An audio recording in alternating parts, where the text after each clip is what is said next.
Greg Collins, Substitute Teachers Lounge. This past Thursday, I had a flu shot, a COVID booster, a root canal, and a filling. And I had to do volleyball that night. So when I knew that Friday was I only had a half a day and it didn't start until noon, I was kind of excited about that. And then the school called me at 7:45 a.m. and asked if I would teach the whole day. What do you think I said? We're going to talk about some resources today that helps you make that decision. And we're heading into the holiday time, so you're going to buy some gifts for yourself, maybe too. So I'm going to give you some ideas for that.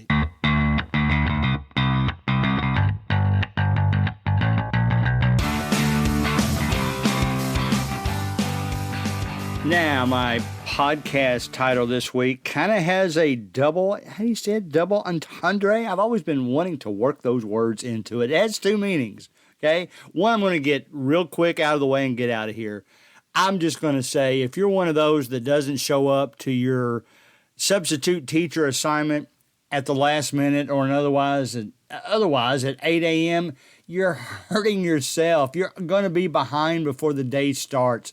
And I would encourage you to get there by 7:30 anyway so that you get a feel for the administration there. You get to talk to them a little bit. You get to the classroom in time to look at the notes, get your thoughts together, and maybe even flip through some of the resources that I'm going to talk about today. Now, as I said last Thursday, I had a crazy day. I did it on purpose. And, I'd always heard all these nightmares about root canals. Mine was basically painless other than the pain before I went in to get it fixed. And, they told me that they really weren't that bad to repair as long as we'd caught them in time. And we did, other than, again, pain heading into it. But I didn't have any swelling to speak of. I had caught it in time, all that good stuff. So I took care of all those things on Thursday.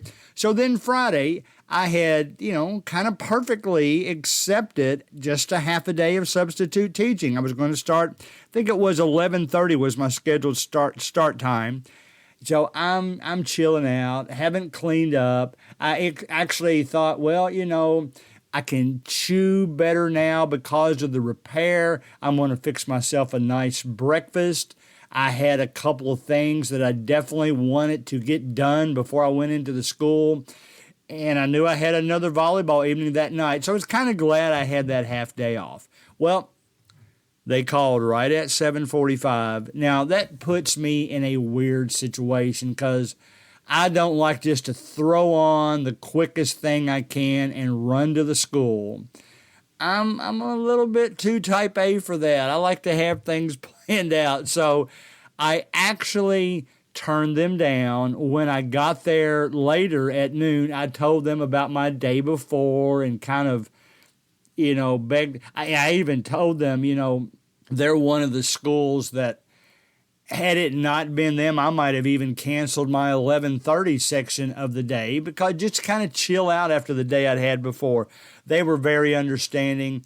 In fact, we had a good day. It was a day where they were having a chili cook-off among the teachers, so I got some free grub at lunch. So it was a good day, and I'm glad I went in. Most days, especially when I'm in working everyday mode, here's what I'll do to anticipate those calls.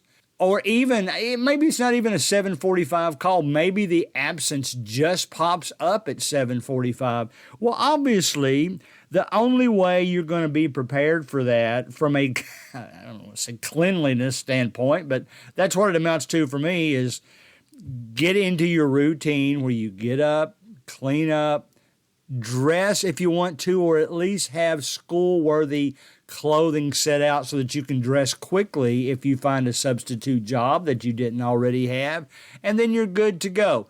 The other thing is, how do you prepare for these 8 a.m. situations? That's obviously getting your body ready to go in when they want to. And of course, if you can, and doggone it, bless their hearts, Fridays especially, they are swamped. I told you last week that some of the schools are even posting needs for substitute teachers before they even know what teachers are going to be absent, because they know somebody will be absent. So that's what I actually accepted last week. So it was interesting to think about. So I'm thinking, well, this is the perfect time.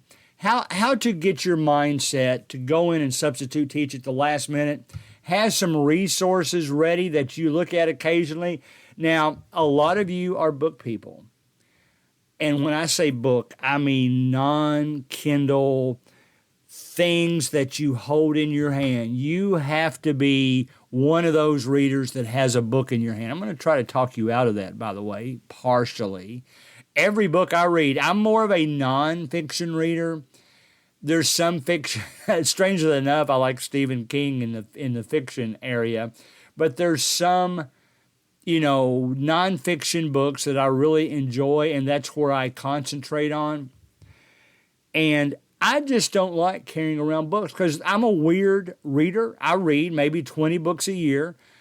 I'm weird in the respect that right now I am reading 4 different books, and I'm in a habit of reading a chapter of one, chapter of another. I like to complete chapters. That's my type A coming out again. I don't like to be interrupted. I even put some, I usually turn on my TV and play some instrumental music in the background because I don't want other distractions, popping thoughts, that kind of thing popping into my head.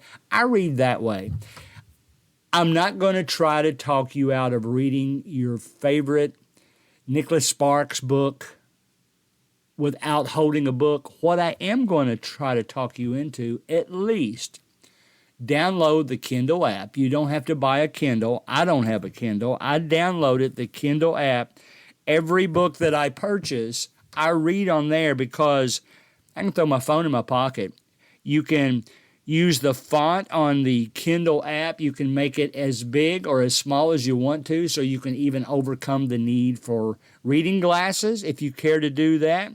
But I love it, man. I love being able to read books like that. But even more importantly, most of the books related to school that I bought at less than $5 a piece. And with the Christmas season coming up, treat yourself nicely. Give yourself or tell whoever buys gifts for you that, hey, why don't you give me a Kindle gift card or an Amazon gift card and I can buy books? Because here's what happens with Amazon. Once you buy one book, now some of you are going to say bad. I think it's perfect. But once you buy a book from Amazon through the electronic Kindle program, you're going to start getting emails.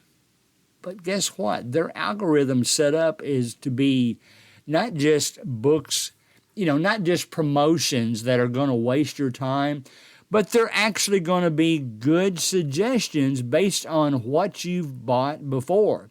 So unless you've bought a whole bunch of books that you just hated, you're going to see books that you really like. And I'm not even saying I read them all, but I buy probably a book every 2 weeks. Let's see, that calculates out to 26 books, and I said I read about 20, so I probably do read in that area.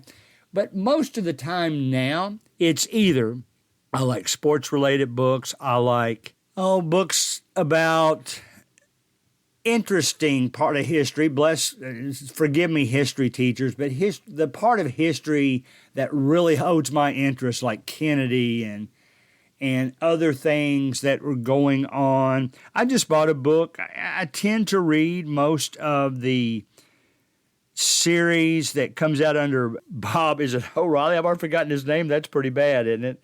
But it's books that I like to read. Bill O'Reilly. And to be honest, I don't think that he actually does a lot of the research and writing. I think his co-writer writes that. Michael Dugard, I believe that is. The last one I bought was about entertainment called Killing the Legends. It's about John Lennon and Elvis Presley and Muhammad Ali, and I think that's fascinating. I bought a book about baseball, bought a book about the last days of Marilyn Monroe because I'm fascinated. It's probably a bad part of me, but I tend to be fascinated on conspiracy type things.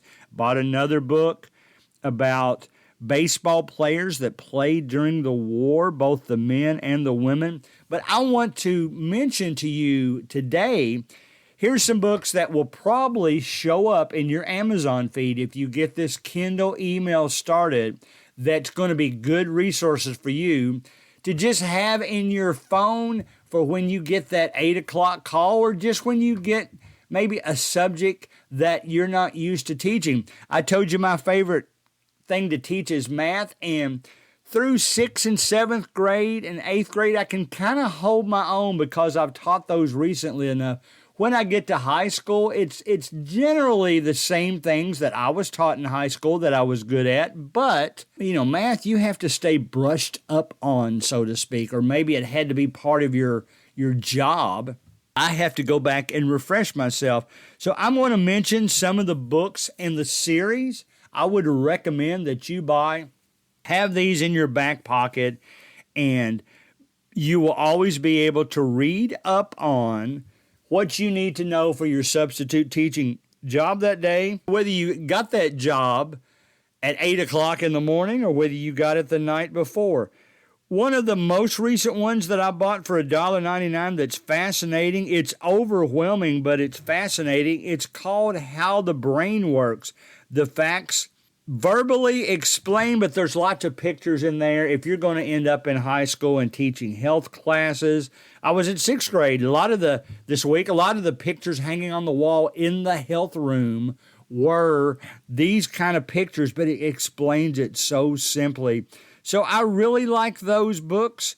Now, there is there's a couple of series that I really like. As I'm talking about this, I'm going through my app because I've got so many, and I'm trying to figure out the best ones to tell you because there's no way I can mention all of them to you today. But here's what I want. The series that I wanted to mention are the Big Fat Notebook books, because you're going to see those pop up on your Amazon list. And when you go into the school, you're going to see these books on these teachers' bookshelves because they like them so much. They've all got basically the same title. I've got one called Everything You Need to Ace English Language Arts in one big fat book. I tell you what, the grammar part of that, I'm trying to get better at. And when my old, lack for a better phrase, I'll say uneducated grammar comes out, I always correct myself in front of the students. Sometimes I'll even say, what did I just say that was wrong? Now, most of the time they don't know, but occasionally I'll get someone, aren't you supposed to say it this way? So that's a great book for that. Everything You Need to Ace English Language Arts in one fat book. I also bought Everything You Need to Ace Computer Science and Coding in one fat book. Everything You Need to Ace Math in one big fat book. I love that series. The other series, the series for dummies, I'm going to guess that you probably got books for dummies on your bookshelf already because they're written about everything, school and otherwise. I've got one that says entertainment for dummies, television for dummies, electronics for dummies. There's so many of those out there. Those are really good books too. I would recommend those. If you're into, I'll mention one more math book and I'll be done with math. Mastering Essential Math Skills was a good book. The great thing about Amazon lists when they come down and you go to that book, by the way, for some strange reason, you can't buy them through the Amazon app. You can't buy a Kindle book through the app. You actually have to go on the website. You can go on the website on your phone. You can go to Safari or whatever you have and look it up that way, but you cannot buy them. So you'll have to go to the website. The great thing about the website, though, once you get this Kindle app downloaded, you go there and 9 times out of 10, it will give you the option of downloading the free sample. The free sample is actually a significant part of the beginning of the book. I would say at least 5%, depending on the length of the book. I think it's a standard number of pages. So if it was a shorter book, it would be longer, a bigger chunk of the book, I should say, a bigger percentage. If not, it would be just that same section of the book. So Look for the big fat notebooks. Look for the dummy books. Those, in my opinion, are the good ones because they keep it simple. The dummy books, I know they actually commission people in the field. They don't write them themselves. They say, we'll pay you this much. We want you to write this book. We want it to be in layman's terms. We get the right to edit it and send it back to you if we don't think it's easy enough to understand. So that's the approach they've taken. So, long story short, always be prepared for your job that day, whether you got it at 8 o'clock in the morning or the night before. Have some of these things you can refer back to. You get into the classroom, you see the topic, and you're thinking, oh my goodness, I don't know that much about that. You could pull up one of your books. You could go to your index. That's another great thing about the Kindle books. You can go inside the book, make the fonts bigger and stronger. You can search for individual words. You can, I'm saying this because you can't do that with a book you're holding in your hand. So be thinking about that. Nice books you can buy yourself for this season. Buy them right away. Try them out. In fact, why don't you start by buying the one you need the most help in? I'm going to say that's math for most of you. It's everything else for me. Buy a math book. Buy one. I'm going to recommend the Big Fat Notebook, but if you like the Dummy series better, go ahead, buy one of those and read part of it. You're going to be amazed at how simple they have made this because they want you to be able to learn it and they want you to be able to explain to others. So if you get that early morning call and get asked to come in and substitute teach, I would encourage you to do it if you can. Be ready for that. If you get a topic the night before that you know you're teaching the next day, be ready for that. And here's some ways you can do that and some things you can purchase so that you're always ready for your substitute teacher day.